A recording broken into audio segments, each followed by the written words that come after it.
Today, I'm going to do an experiment that I've been wanting to do for a very long time. B&B sells these post oak splits.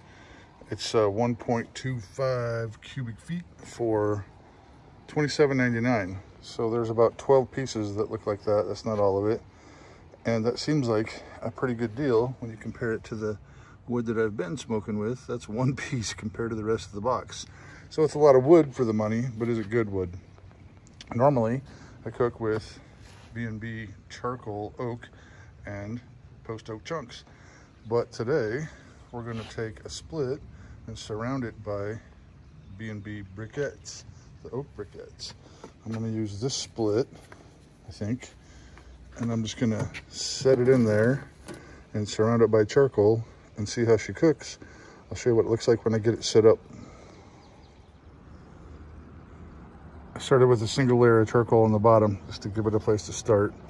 And then I just kind of balanced the piece in there and surrounded it with charcoal. It fit pretty well. Seems like it's gonna work.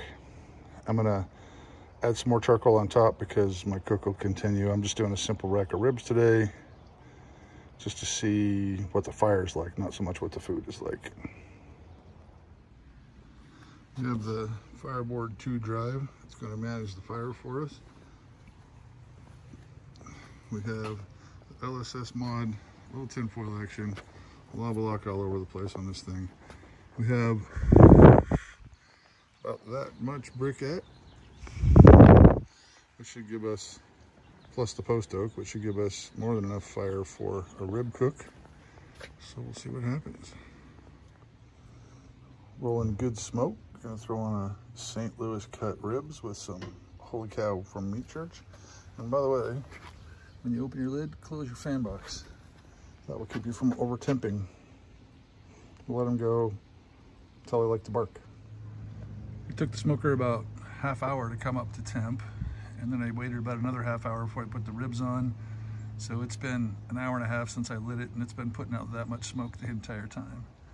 So that's a lot of smoke, and I hope that's a good thing. The vent is about half to try to slow the airflow down a little bit and keep it from over smoking. And yes, that's a Weber Performer and a Camp Chef griddle and a Camp Chef pellet grill and a Camp Chef griddle, yeah. So yes, it's a fixation. It's been right at 3 hours. The smoke has settled down a lot. It's a little breezy, but I think you can see that. We're gonna take a look at the ribs and see what we got going on. That's how I keep my fan lid. I keep it about that far open. That helps prevent over temps and lets the fan control the temperature rather than the draft. So we're gonna open the lid. So before I open the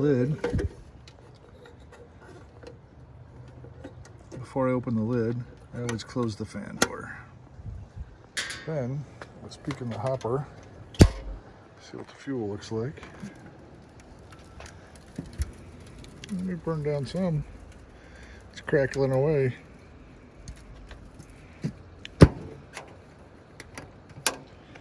And let's take a peek at our ribs. Yeah, those are looking good. This is the first time I've opened the smoker since I put them on. I'm gonna spritz them and let it keep working on that bark for a while. They're not ready to wrap yet. Here's the ribs after about 3.5 hours of smoke, about hour and a half wrapped, and then about 30 minutes taken out of the wrap and back at 225. It was at 225 the whole time. And then I sauced them. So there they are. After pulling them off, you can see where they cracked when I pulled them off the 980. So let's see if we can cut one out of there. Works a little firm on top, but they are tender.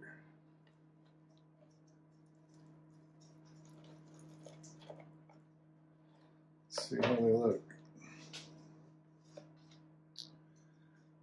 Moist.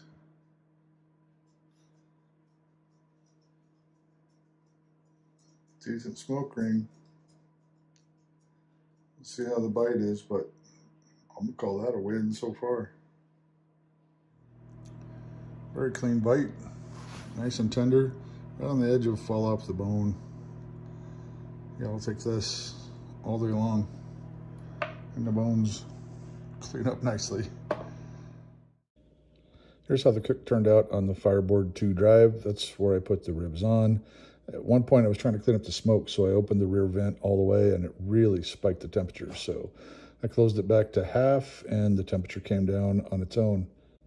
This is what it looks like when you forget to reopen your fan door after you spritz. The rest of those down spikes are just spritz. Right there is where I pulled them off and wrapped. And then you can see where I put them back on for a half an hour and then sauced them for a half hour and then pulled them off. The 980 is still running at 225 degrees. Would I do that again? Yeah, the single split works great. I probably just would have added a little length. Other than that, single split, save money.